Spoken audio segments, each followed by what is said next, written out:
Back to the budget for just a moment. Cell coverage addressed in that, broadband and cell, internet and cell, obviously something that the state has been spending money on, the feds have been spending money on. You were part of that advisory committee. Just within the past few weeks, though, we had an example where in some rural parts of the North Country in upstate New York, there are still pockets where there's just not sufficient cell coverage, and we saw tragically a young woman shot and killed, went down a driveway by mistake, turning around, the homeowner came out, shot and killed her. They couldn't get cell service to call for help for several miles. They had to drive before they could hit a tower. And I know for some that's raising the issue that there are still some serious gaps out there. Absolutely. First of all, what a horrible, tragic story, and certainly cell phone coverage, and I know the young lady's father spoke on this too, and he was upset about it, rightfully so.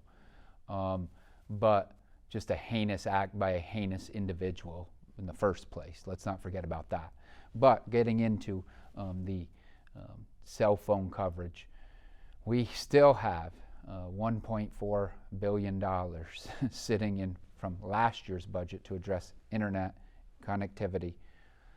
I would like to see some of that money put towards the cell phone or the cell coverage. It's still there. A lot of it's federal money, a lot of strings attached to that, but we need to get that money out the door. You know what, I always do this when I go around to classes now, and it's changed since the 7 years that I've been in this office.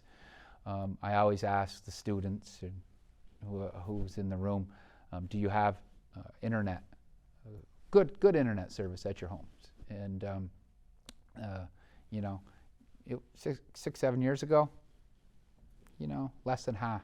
Now it's 3/4, more than 3/4. I was in Saranac Lake 2 months ago, asked this question, and I had a lot of hands raised. Then I asked about the cell phone coverage. There were less hands on the cell phone coverage than there were on the internet. Probably 85% of them raised their hands on internet. Some of the hands went down. So we have to look at this broadly. I was on the Upstate cellular task force, I should say. Along with Betty Little and a few of my colleagues upstate. We had ESD there, we had the broadband office there. It was a good collection of people. The documents came out a little bit. We're still looking for more information from that. The bottom line is we need better cell coverage here in the North Country, upstate. We need it in the Adirondacks. And the regulations going around the Adirondacks as far as when it comes to the Adirondack Park and the APA. I think we're moving in a better direction there, but you need the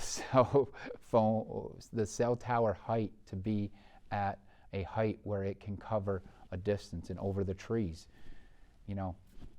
We have to address those issues.